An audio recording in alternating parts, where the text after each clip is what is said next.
You're listening to Death of the Reader here on 2SER 107.3. This is your Murder Mystery World Tour, and welcome to the show for 2021. Let's do it. First episode. My goodness. energy is here. Yes. Herds, we are here to celebrate the wonderful Seicho Matsumoto and his story, Inspector Imanishi Investigates, chapters 1 to 8, to kick off our 2021 run. Thank you for joining us through review season, if you did. I hope you're excited as we are for the fact that we are doing our own book. This is a terrible idea. It's just objectively a bad idea. It's going to be fantastic. Can't doubt ourselves now. It's out there. It's in the world. Now, Herds, Yeah. Inspector Imanishi Investigates, one of the earlier run books in the Seicho Matsumoto catalog. It's not terribly early. It's not quite his first book. But you can kind of feel he's still in the phase of like treading out his ideas. I was going to say, he's still sort of developing the style. Is this the first book with Imanishi? This is like his original story? It feels like I it. want to say yes. If only because his Watson clearly doesn't know him and also is barely present in the novel so far, which is a bit weird. The only reason I'm not sure is because whenever you get translations to the West, it's a little unclear as to what came first and all that. Mm-hmm. No, I'm enjoying it so far. It's a very Japanese book, obviously, squarely set in the city and that sort of thing. And our murder is a man found on the train tracks. Yes. If I remember correctly. Which is apparently just the thing that Seicho Matsumoto liked, because his other most famous trains. work, Points and Lines, is all about trains. Oh, good. Well, it's a good thing we couldn't find that one. I will say, I'm worried there's going to be time puzzles, Flex, and I am not looking forward to solving those. It's concerning. One of the interesting things, given how far we're into the novel now in the first 8 chapters, is that already we've crossed an enormous swathe of time. And we've had 3 murders. Yeah. So, Well, we've had 1 murder and 2 natural deaths. They're murders. But no, I see what you're getting at. 2 months have passed. Yeah. The sort of setup to this novel is that this Imanishi guy is like, I think I know how we can solve this case. The word Kameda was heard coming from possibly the murder victim's mouth. Let's go to Kameda. And then they find nothing. Who could these 3 famous people in this small town possibly be? Yeah, but they won't matter. Yeah, they investigate a little. Imanishi investigates, you might say, but they don't really get anywhere with the investigation, and everything sits for 2 months. They cancel the case. Yeah, exactly. They have the wrap-up party. There's food there and everything. They have little snacks. They have sake at work. Yeah, there's this little bit about like usually, wrapping up a case is a time for celebration, and there's hors d'oeuvres and there's drinking and everything, but everybody's just like really sad because they couldn't find the killer. I love the idea that they have a party no matter what happens on the case. They have little party hats on. These like very dull looking Japanese businessmen with party hats. It's got "You failed" written across the little conical party hat. Happy failed party. But yeah, 2 months pass. This person's like adopted son like walks into the precinct. Is like, I think you have my father. Like, well, we don't have him anymore. We cremated him, but we had your father. He was a lovely corpse. It was a lovely corpse. It's actually kind of messed up, honestly. I don't know that I would have fared that well if I was like, also, your father goes missing for 3 months and you only now are like trying to find him. The way I read that scene was that he said, we thought something was up, but we didn't hear about this until 3 months had passed. I guess so. Anyway, the reason... Try and find your father! The thing that's interesting about this is that this is a very open circle mystery. I know while you were reading it, you were commenting to me, Hertz, that one of the things that happens a lot is that there are so many one-off side characters. They just there are no bounds to this mystery. And thus, it could feel very implausible that Imanishi is going around and just every time he's out in public, it's like, oh goodness, that reminds me of this case. Let me get back on the cold one. There's so much to talk about here because it seems like coincidence after coincidence. Oh, absolutely. Keeps happening. Like his sister is holding up this girl who's like shredding cotton into fields as a train. By holding up, she's renting a room.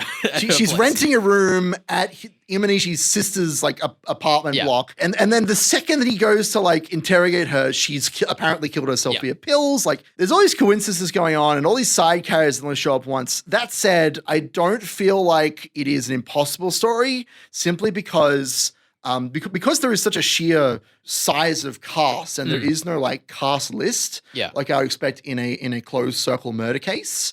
I do like the way that it is used both as a narrative tension device and as a plausibility device when it comes to time. Because it seems so ridiculous that all of these coincidences keep happening, but then you remember that like he's been working his job and having regular day-to-day occurrences for 2 months in between these periods, and then another clue pops up. The more time passes, the more you realize that things are still happening in the case. So the tension of what's going on starts to build more and more without much actually going on. And I think that that's done surprisingly effectively. It's kind of bizarre, but I like how different this book feels. We'll have a little line break or a chapter break, and suddenly we're looking from this person's perspective, this random person on a train who watched this woman cut up the cotton shirt and throw it out the window. We're just seeing little bits and pieces from all these different characters' perspectives.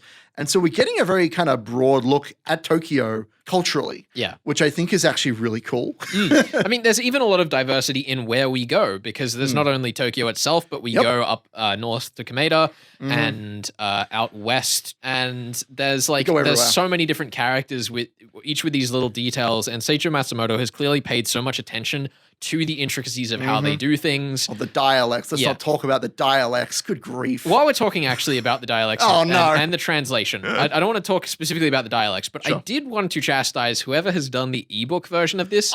You notice it too. There's so many mistakes. So what they have clearly done is that the ebook version of this is a scanned and auto text converted copy of a paper version of the book. And no one has proofread it. Yeah, there's one particular example where it's somebody's son, the honorific and son. It's like SMFT. There was that one. There was one that was like Sousa with a hashtag in the middle. I think I've seen Imanichi's name spelled with a 1 instead of the I about 4 different times. There's a lot of little mistakes in the ebook version. It's really disappointing, honestly. I'm still thoroughly enjoying the read, but whoever was in charge of the ebook, come on, guys, get your act together. Yeah, as you say, it's a minor concern, but something to be aware. And this definitely may be a book that's better picking up a paper version, because whilst you can still get through the ebook, like you'll notice it. There are random bold words, and you're like, does this mean anything? No, well, that's just bad. Let's put it this way: it's a good thing. I don't get the impression the puzzle is about wordplay and very specific points of information, because this is the sort of error that could ruin a book. Especially if it comes down to the accents, that could be devastating to this book. They always call out what dialect is being used and what they're discussing very explicitly, which means that particular puzzle is fair and honest. Just as an example. But overall, I think the main thing that I'm impressed at with this book is that it feels extremely relaxing to read, but there's actually like a very thriller side to the way the story is written so far. None of the scenes feel particularly tense. It's all very just like, oh, we're going up on a business trip to Kameda. Well, even when people get killed, Imanishi shows up to the actress, and it says, the text is like, Imanishi nodded to the doctor there, and he said, "Oh, you're here to look at the body. What are you doing here? You're a homicide detective." He's like, "Oh, I'm just checking it out. I'm just having a look." And then that's pretty much the whole scene. That's the whole scene. Like, it's very casual. At points, it even gets too casual. There are definitely a couple of moments where people just start talking to Imanishi, and I'm like, why are you telling him this? Yeah. Well, that's the thing. Imanishi, he's like a well-known detective type. And again, I'm gonna compare this to the Honjin murder case, where the novel went out of its way to explain that the detective in that story in the Honjin murder case was like a well-known person. And that's why everyone's being deferential to him and helping him out. But in this, we don't really get that. It's just everyone's just very casual with him. Like, oh, it's Imanishi. He's that guy who solved a case a while back. I can trust him. Like, it's not even a point. It's barely a dot point in the story, but it means that the story flows much more efficiently, I guess. Well, Herds, I think that's the time we have for discussing the general story of this. It's time to duck over and talk with our first guest of the year. Oh my goodness. You're listening to Death of the Reader here on 2SER.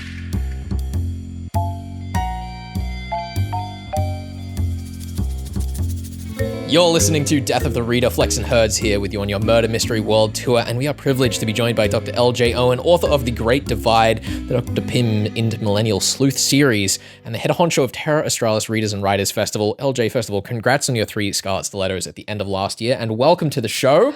Thank you very much, and hello to both of you. I'm very excited to be here. Hello, welcome. So, first of all, Terra Australis kicked off in 2019. It looks like a really clever interactive festival. Beyond your normal panels and Q&A sessions, there are heaps of interactive games, unique fundraisers, and book launches as well. What inspired you to launch such an innovative reworking of the usual book festival?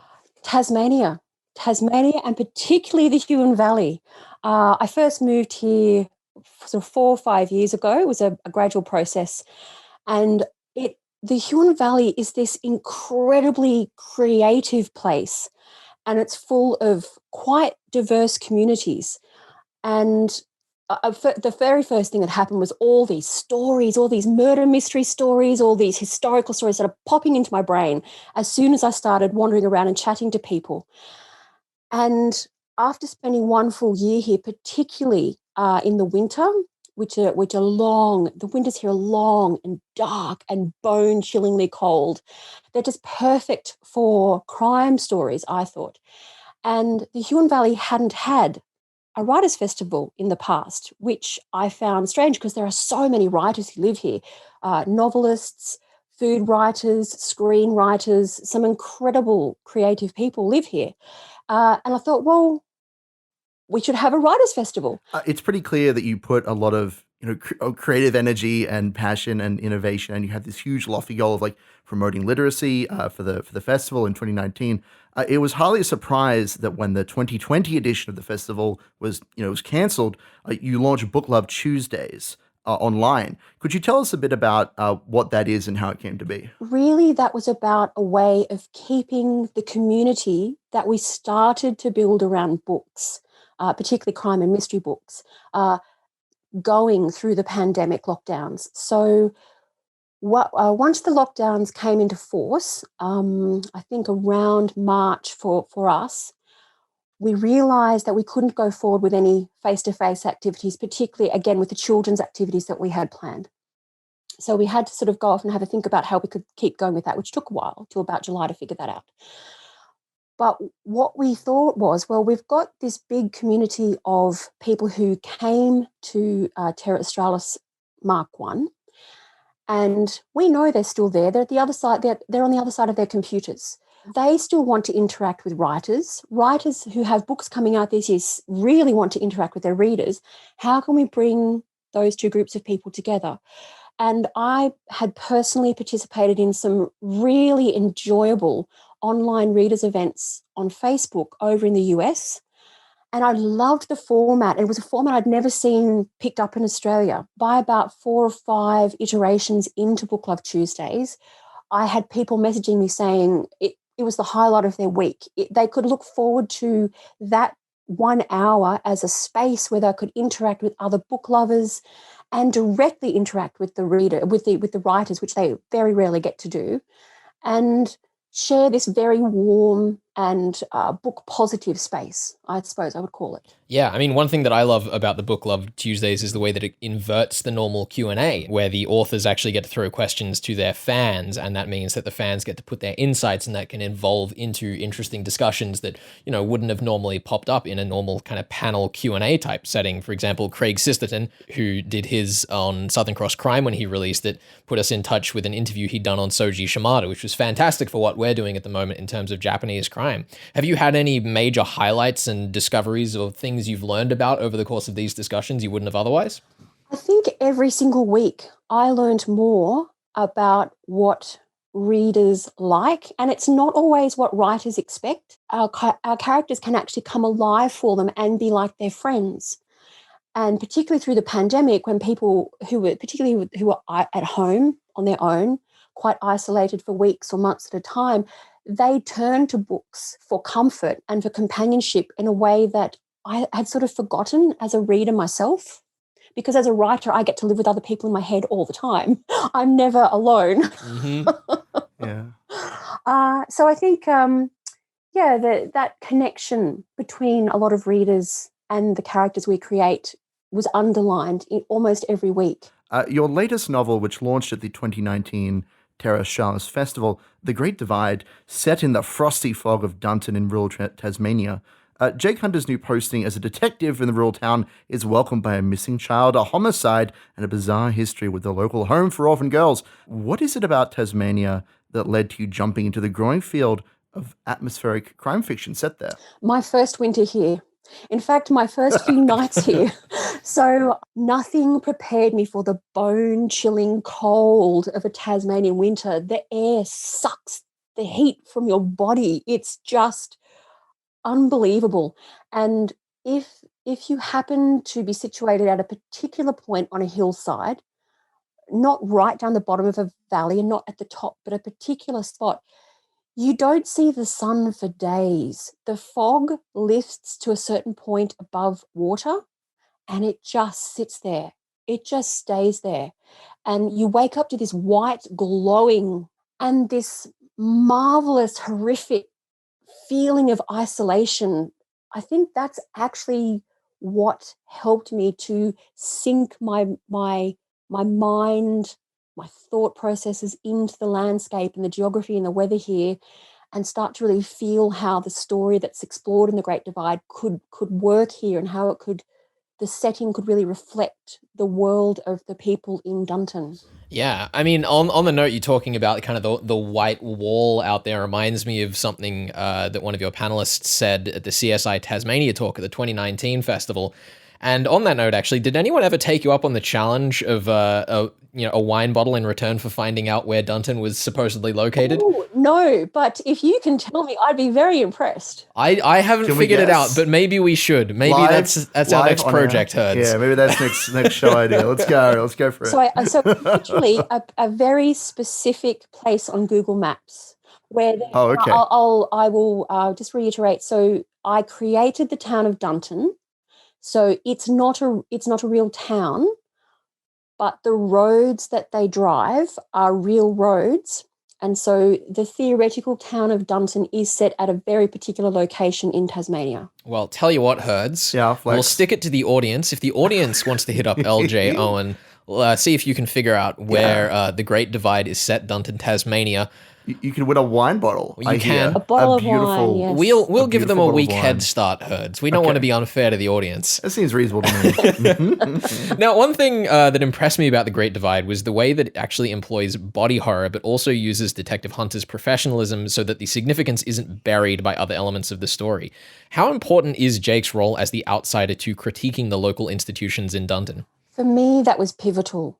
So I think almost everyone who's grown up in the one place, or the one place for quite some time, once they're an adult and they move away, whether it's permanently or just for a very long holiday, they'll probably look back at where they grew up and be able to see things from the outside that really they just couldn't see, having grown up there and being completely immersed in the culture.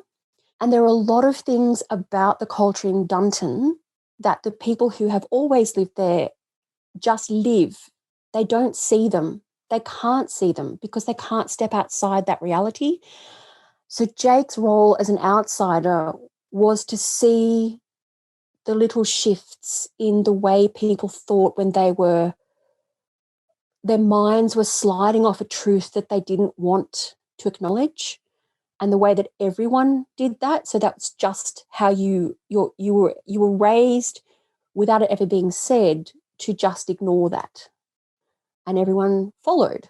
Whereas Jake, of course, hasn't been raised to ignore that particular aspect of their culture. And so he notices it and then he explores it, and he does that over and over again.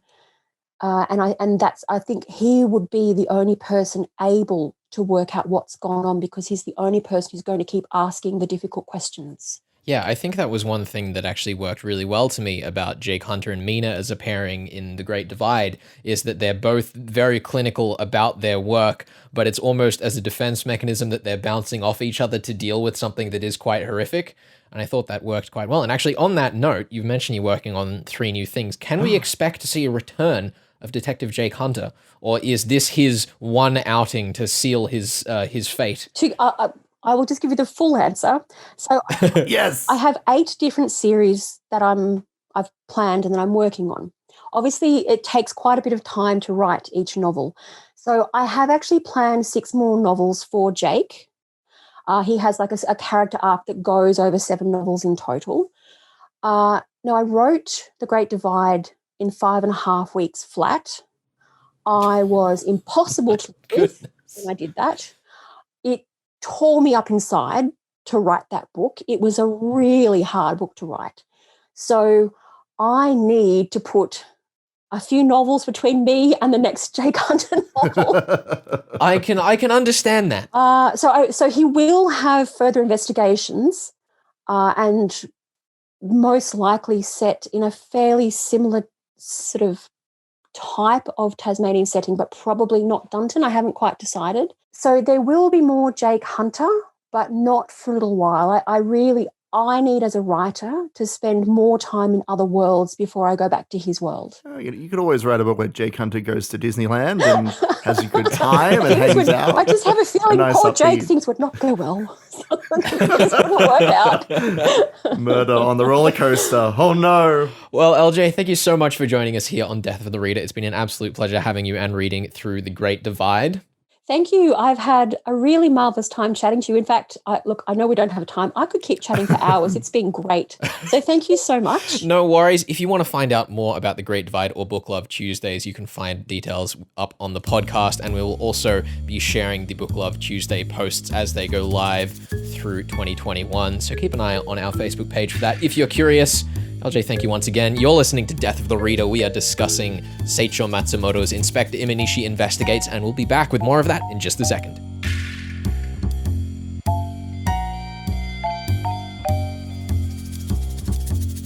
This is Death of the Reader, Flex and Herds here with your Murder Mystery World Tour. We are discussing chapters 1 to 8 of Seicho Matsumoto's Inspector Imanishi Investigates.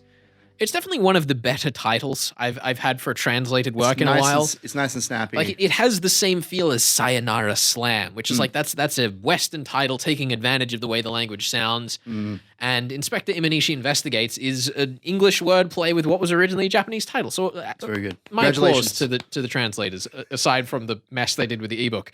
Hopefully those are two different people. Hopefully. One of you deserves a raise and the other, death. Now, Herds, you are here to solve one murder, one suicide, and one heart attack. Yeah, 3 murders. I don't even know where to begin with this. I guess, I mean, look, let's get this out the gate. I don't think those were accidents. They're obviously framed as coincidences. A lot of this story is framed as coincidences and happenstance. Yeah. I don't think any of it is. I think that there is a lot of deliberate action going on here. The first question I want to ask, though, what's the question? Is that clearly for the first and second cases, the guy who was obviously murdered and the person who committed suicide, that's easy. Those are easy to tie down as murder. How does a person having a heart attack that the autopsy says was natural boil down to a murder? That's a good question.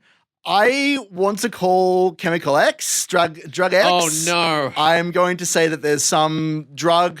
I don't know if it's been concocted specifically for this story, but I think that that's what we're going with, something that was undetected in their, like, cursory autopsy. I don't know. I'll be honest, I don't really know. That's probably the best guess I'm going to have right now. Do you think the mortician is being paid off?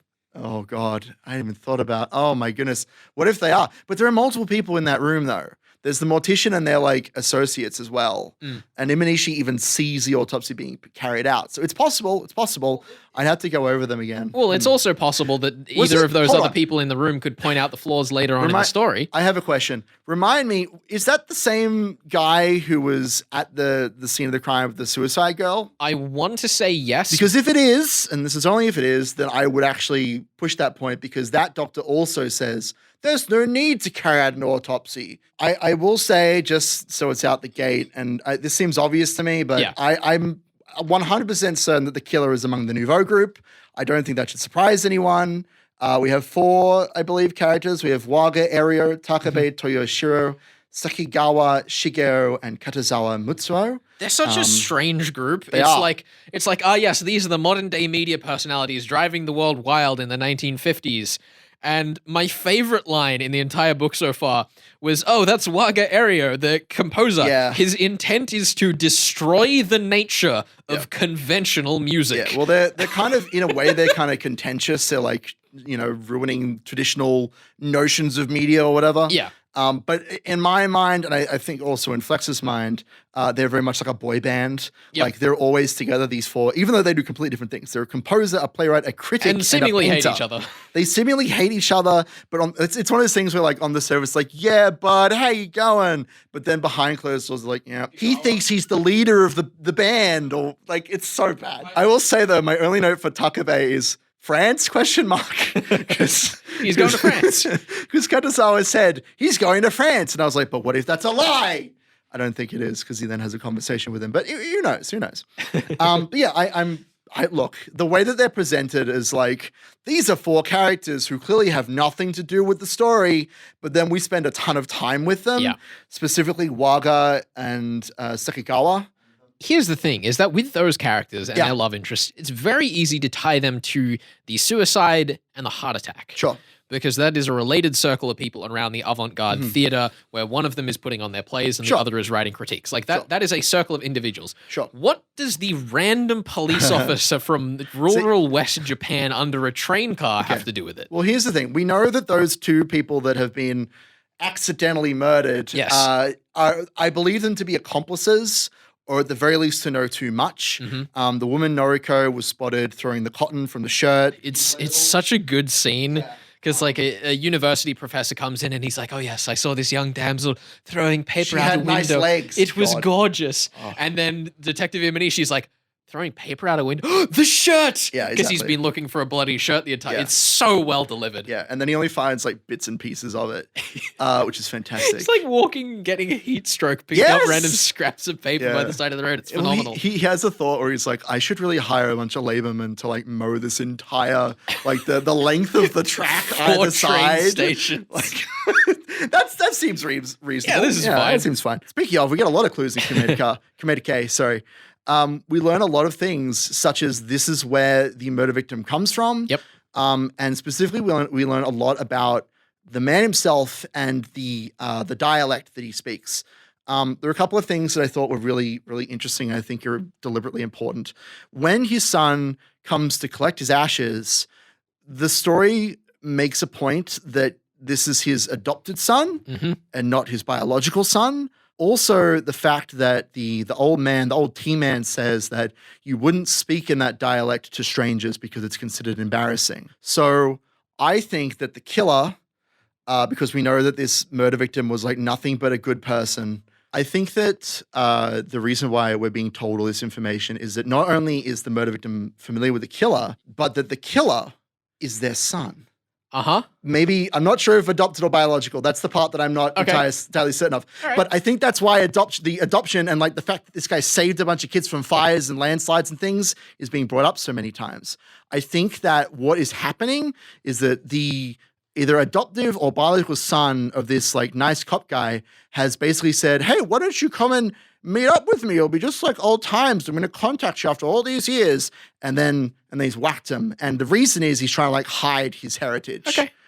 And I believe that this person is one of the Nouveau group. I'm going to, if I have to pick someone, I was going to say Sekigawa because he's so obvious he has to be the killer, but I'm going to lock in Waga for today. Oh my God. I'm going to lock in Waga. That's a twist I didn't expect. Is it? I thought you were just going to go with Sekigawa and leave it be. The problem is Sekigawa is too obvious. He's so obvious. Every single time the novel is like, if only we had someone who could fit these pieces of evidence, they cut to Sekigawa. Yep. But and this is what I'm going to lean on. Sekigawa and some other characters have said Waga is trying to kill Art, and also that he is opportunistic. He keeps stealing things, but I think that somehow he's finagled his way into like being adopted by a wealthy family or adopting the name of a wealthy family, and he's trying to cover that up so that his marriage to Sachiko can be like in the bag, and that'll cement in his eyes his like proper life as a proper aristocrat. Well, this is quite the theory, Herds. That's my theory. Now, before we wrap up today, you are at 0 points after you lost our double or nothing game. I don't need points to win. Do you want Herds to up the ante? Triple or nothing? Triple or nothing. Triple or nothing. But do you want to go with the same or nothing rules as last year, or do you want to go with regular triple or nothing where you get all 3 points or you get no points? Because last year it was at the end of the year the loser went to 0. This year, do you want to do the same? Loser goes to 0.